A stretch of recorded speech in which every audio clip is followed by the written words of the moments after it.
जय सेवा जय जोहार शगुन साथियों। आज हम पांदी परी गोपाल लिंगो पुस्तक के लेखक मोतीराम गंगाली द्वारा लिखित कही जो समाज में जो बातें रखी गई उसी के बारे में जानेंगे साथियों। तो देर न करते हुए आगे बढ़ते हैं। तो श्रीमंत राजे धर्मराव अतराम जमींदार अहेरी का अध्यक्षीय भाषण सन 1945 में सबसे पहले भूतपूर्व अध्यक्ष श्रीमंत राजे उदयभान शाह हर्रई पगारा को हार्दिक धन्यवाद देता हूँ। आप सबको विदित होगा कि उन्होंने इस महासभा का 1921 से 1944 तक कुशलतापूर्वक कार्यभार संभाला। उन्होंने इन 15 सालों में जाति सुधार के लिए जो कुछ किया स्मरणीय और अनुकरणीय है। उनके द्वारा इस महासभा में हमारे मौलिक अधिकार, स्वधर्मीय पारंपरिक प्रथाएं, रीति नीति का पालन तथा धर्म भाषा के समृद्धि के लिए सरकार के पास कानून प्रस्ताव भिजवाया। हम उनके अत्यंत आभारी हैं। इस गोंडवाना में हमारा समाज शांति प्रिय जीवन बिताने वाला मूल निवासी समाज है, किंतु बाहर की कई आक्रमण जातियों ने आकर अशांति पैदा की। हमारे पूर्वज मैदानी और उपजाऊ जमीन छोड़कर इस मध्य भारत के जंगल पहाड़ों की तरफ हटते गए। वे इसलिए अपनी संस्कृति, सामाजिक रीति नीति, धर्म का रक्षा कर सके। वे बेवान जंगल पहाड़ों में अपने राज कायम किए। हमारे पूर्वजों को हिंदू समाज के महानुभावों ने फुसलाकर जाति विभाग कराए, जिसके कारण आज हमारी गोंडी धर्मी समाज में कई उपजातियां पैदा हुई। हमारे समाज में फूट पैदा हुई और उसी का फायदा उठाकर हिंदू समाज के विद्वानों ने हर हिकमत से हमारी जायदाद छीन ली और इस कंगाल हो गए। अपने इस भोलेपन और अज्ञानता को देखकर अंग्रेज सरकार ने स्थावर मिल्कियत के लिए बचाव के कायदे कानून बनाए। हमारे सांस्कृतिक रीति रिवाज, गोंडी धर्म परंपरा तथा प्रथाओं के अनुसार हमारे स्थावर मिल्कियत के संबंध में सन 1916 में एलिनेशन एक्ट बनाया गया और उसी के अंतर्गत गोंडी मिल्कियत के फैसले करना चाहिए, परंतु हमारा समाज अशिक्षित होने के कारण उसका ज्ञान हमें नहीं है। इसलिए हमारे समाज के कुछ लोग हिंदुओं के बहकावे में आकर अपनी जायदाद लुटा दिए तथा बेच दिए। हिंदू लोग तो सदियों से यह कोशिश में है कि गोंडी समाज हिंदू कैसे बनेगा। सन 1934 में काउंसिल ऑफ स्टेट्स के सामने भारत के चालाक और धूर्त हिंदुओं ने 2 बिल लाए। एक विवाह दत्तक वर्षान और दूसरा गोंडी मिल्कियत की बिक्री का। अंग्रेज सरकार ने इन बिलों को एक कमीशन द्वारा गोंड सगा समाज के प्रमुख भाइयों के पास विचार मंथन के लिए भेजा, जिस पर इस महासभा के विद्वान अधिवेशन में, जो कि सिवनी अधिवेशन कहता है, इन बिलों को जोरदार विरोध किया। परिणाम यह हुआ कि सरकार ने दोनों बिलों को रोक दिया। हमारा गोंडी धर्मी सगा समाज पहले से ही मिल्कियत बचाव के लिए विशेष ध्यान देती थी। अपने रीति रिवाज, पूजा अर्चा, संस्कृति, धर्म को हर प्रकार से बनाए रखने का प्रयत्न करती थी। धर्म की रक्षा हो इसलिए सनातन से पंचायत की पद्धति शुरू रखी गई, जो अभी तक कायम है, किंतु कुछ मुखियाओं ने हिंदुओं के मोहजाल में फंसकर उनसे धर्म परिवर्तन कराया और हिंदू धर्म की दीक्षा ली। वे लोग गोंडी धर्म को दूषित करने की कोशिश किए। यह दुर्भाग्य की बात है। इसका प्रभाव यह हुआ है कि अपने आप को ऊंचा और दूसरों को नीचा समझने लगे। खान पान और रोटी बेटी के व्यवहार में अंतर आ गया। हिंदू धर्म के अनुयायी हमारे समाज में फूट डालने की भरसक प्रयास करने लगे। हिंदुओं की इस बड़ी चाल को हमारे गोंडी धर्मी भाई समझ नहीं सके। इसके पूर्व मुगलों के जमाने में हमारे समाज के संपन्न और समझदार कहे जाने वाले कुछ लोग इस्लामिक तथा ईसाई बने। वैसे ही हिंदू धर्म स्वीकार कर हिंदू हो गए। जब से हमारे समाज का एक एक सहारा कम होने लगा, तब से जनता निराश्रित होने लगी। इन परिस्थितियों को देख समाज के समझदार भाइयों ने इस अखिल गोंडवाना महासभा का जगह जगह बैठक लेकर गोंडी धर्म रक्षार्थ प्रस्ताव लाए। सिवनी अधिवेशन के बाद मंडला, नागपुर, बिलासपुर, आदिलाबाद, दुर्ग, कागेर, बस्तर और चांदागढ़ में अनेकों जगह अधिवेशन आयोजित किए गए। इन अधिवेशन में सरकार से प्रार्थना की गई कि गोंडी धर्मियों के हितों और धार्मिक परंपराओं तथा प्रथाओं की सुरक्षा हो। उसी अवसर पर सन 1935 में साइमन कमीशन में पार्लियामेंट में अपना प्रतिवेदन में मूल निवासी संरक्षित कायदों की सिफारिश की। वे इस प्रकार है। एक है मूल निवासियों के प्रजातियों को समझने योग्य विभाग रखना। मूल निवासियों के प्रजातियों को समझने योग्य विभाग रखना। दूसरा है आर्यों के जायदादी, साहूकार, लूटपाट, धर्म परिवर्तन से अलग रखना। तीसरा है उनकी पारंपरिक प्रथा, रीति, नीति, पूजा अर्चना इत्यादि का रक्षण करना। चौथा है उनके रहन सहन, लड़ाकू व्यक्ति, आचार इत्यादि का रक्षण करना। पांचवा है उनके आसपास के लोगों के आर्थिक प्रलोभन से रक्षा करना तथा स्थावर मिलिकियन का विश्वास और उनके मौलिक हक का आदर करने का विभाग रक्षित करना। महासभा का मंडल अधिवेशन में हमारे समाज के समस्याओं तथा संकटों की जांच करने के लिए ब्रिटिश सरकार को एक कमीशन नियुक्त करने की मांग की गई थी। सन 1940 में मिस्टर ग्रीसन ICS की नियुक्ति की गई। इस जांच कमीशन ने समाज के मुखियों को न मानकर उसके फादर एल्विन से संपर्क किया, जो भारत में ईसाई धर्म प्रचारक के रूप में आया था। इस तरह सरकार का हमारे समाज के प्रति वैराग को देखकर हिंदू विद्वानों ने अपनी कूटनीति से हमारे समाज की गरीबी तथा अज्ञानता का फायदा उठाया। उन्होंने अपना धार्मिक प्रचार तरीका व्रत चारों धर्मों की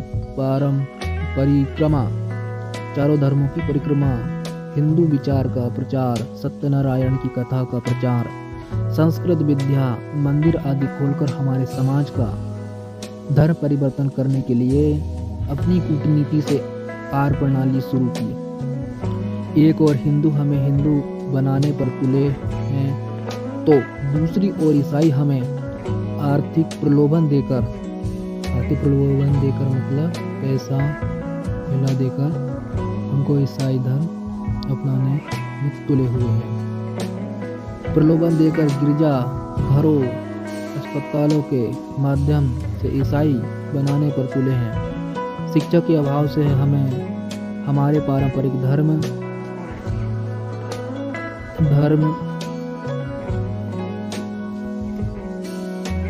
विचारों को समझ नहीं पाते। आज हमारा समाज ऐसे चौराहे पर खड़ा है जिसे किधर जाना है पता नहीं। इसका फ़ायदा उन्होंने उठाया।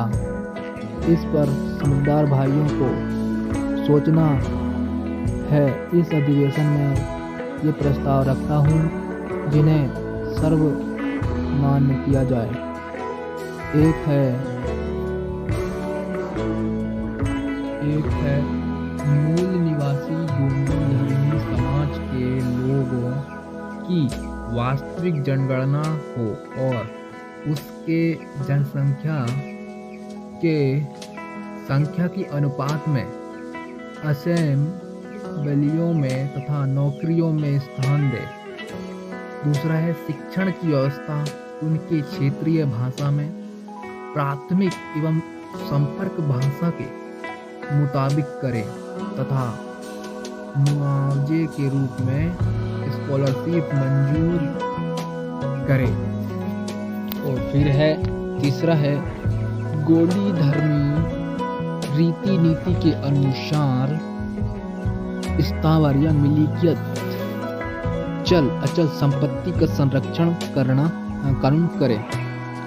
फिर चौथा गोंडी धर्मी समाज के स्थावर या मिलिकियत के फैसले न्यायिक प्रक्रिया में न लेते हुए गोंडी रीति रिवाजों के अनुसार कायदे बनाकर करे। पांचवा है किसी भी प्रकार का नया कर लगाते समय या पुराने बढ़ाते समय गोंड समाज के गरीबी हालत का विचार करें। छठा है गोंडी धर्मी समाज के गढ़ संस्थाओं की संरक्षण हर तरह से हो बला धर्म परिवर्तन किसी भी धर्म का दीक्षा के लिए प्रेरित करने पर रोका जाए। सत्वा प्रचलित हिंदू कोड या हिंदू कानून या मुस्लिम कानून हमारे समाज में बलात् लागू ना करें। अरे हिंदू कानून और मुस्लिम कानून हमारे समाज में ना लागू करें। फिर आठवां है हमारे समाज के उत्थान के नाम से किसी भी अन्य धार्मिक संस्थाओं को आर्थिक सहायता न दे। हमारे समाज के उत्थान के नाम से किसी भी अन्य धार्मिक संस्थाओं को आर्थिक सहायता न दे। फिर नौवा गोंड समाज इस देश के किसी भी भूभाग में से उसके मौलिक अधिकार शिक्षा धर्म रीति नीति का अन्य स्थानों के अनुसार संरक्षण हो। 10वां है सामाजिक आर्थिक और धार्मिक उत्थान में उसके स्वयं के प्रयत्न पर किसी तरह अवरोध न हो। हमारे परंपरा तथा रीति रिवाजों को ठेस न पहुंचाएं। अंत में मैं यह कहना चाहूँगा कि इस गोंड महासभा का फिलहाल तो भी राजनीति से कोई संबंध नहीं है। सरकार को इस महासभा से बह खाने की आवश्यकता नहीं। हम अपने समाज को बढ़ाने से उसकी सेवा करने में और उसका अस्तित्व को बनाए रखने के लिए उसकी सुरक्षा करने में विश्वास रखते हैं। हमारी इच्छा तथा मंशा सरकार को परेशान करना नहीं है, क्योंकि आज हमारा समाज ईसाई हिंदू तथा मुस्लिमों के चुंगल में फंसा हुआ है। कल भारत अगर स्वतंत्र भी हुआ तो केवल ईसाई यहाँ से चले जाएंगे, परंतु हमारी संस्कृति सभ्यता और जायदाद को हड़पने वाले हिंदू यहीं रहने वाले हैं और वे हमें लूटते ही जाएंगे। फिर इस देश की स्वतंत्रता से हमें क्या लाभ होने वाला है। इसलिए आज इस महासभा का प्रमुख उद्देश्य सामाजिक कार्यों द्वारा समाज के लोगों में जीवन जागृति और आशा पैदा करना है। गोंडी धर्म रीति रिवाजों की रक्षा करना इस महासभा का परम कर्तव्य है। खेद का विषय है कि हमारे समाज में हिंदुओं के प्रचारक पुरोहितों के रूप में आकर हमारे सामने हमारे ही रीति रिवाजों का खिल्ली उड़ाते हैं और अपने भजन कीर्तन सत्यनारायण रामलीला आदि कार्यों के माध्यम से हमारे समाज में पुरोहितवाद और होम हवन को बढ़ावा दे रहे हैं। हमारे पढ़े लिखे लोगों को बड़ी जात तथा गरीब और अनपढ़ लोगों को छोटी जात बताकर भेद पैदा करने की कोशिश कर रहे हैं। इसलिए गोंडी धर्म भाइयों ने इनसे सावधान रहना चाहिए। उन्हें अपने द्वार पर भी खड़ा नहीं करना चाहिए। हम ऐतिहासिक पौराणिक काल से पहले के यहाँ मूल निवासी हैं। हमने आर्यों के आगमन पर लड़ाई झगड़े भी किए, परंतु हमारे पूर्वजों ने अकारण हिंसाचार बढ़ाना उचित नहीं समझा और उनके कहने पर हमने उसकी और दोस्ती का हाथ बढ़ाया। नतीजा यह हुआ, उन्होंने हमारे ही देवी देवताओं अर्थात पूर्वजों को मार काट कर हमारी भूमि पर कब्जा किया। इसलिए हमारे समाज को इन ढोंगी लोगों से सजग रहना चाहिए। सोचने का विषय हमारा प्राचीन गौरव कहाँ गया है, कहा गया हम क्या थे और क्या हो गए। वह इसलिए कि हमने उनको सम्मान दिया, आश्रय दिया, उनकी बातों को सुना तथा मित्रता की। इसका परिणाम आज हम झेल रहे हैं। अतः भाइयों और बहनों, आज धर्मांतरण के जलती हुई आग से अपने भाइयों को बचाइए। सबको एक पिता का पुत्र जानकर प्रेम और प्रीति का व्यवहार कीजिए और समाज निर्माण का काम कीजिए। समाज में सबसे ऊंचा स्थान समाज सुधारक का होता है। समाज में सबसे ऊंचा स्थान समाज सुधारक का होता है। इसलिए समाज वासियों में जाकर अपनी धर्म की रक्षा कीजिए। दूसरों की बात, दूसरे की मान्यता और विश्वास को गोंडी धर्म में लादने की अपमानजनक कार्य मत कीजिए। प्रचारक से निवेदन है कि अन्य धर्म के प्रलोभन में न आवे। मैं दावा के साथ कहता हूँ कि हिंदू धर्म के लोग लुटारू हैं। वे हमारे गोंडी धर्म के अच्छे रीति रिवाजों को लेकर उसे ही अपना कहकर दोबारा हमारे सामने पेश करते हैं और हम तुम्हारे ही है ऐसा बताकर हमारे समाज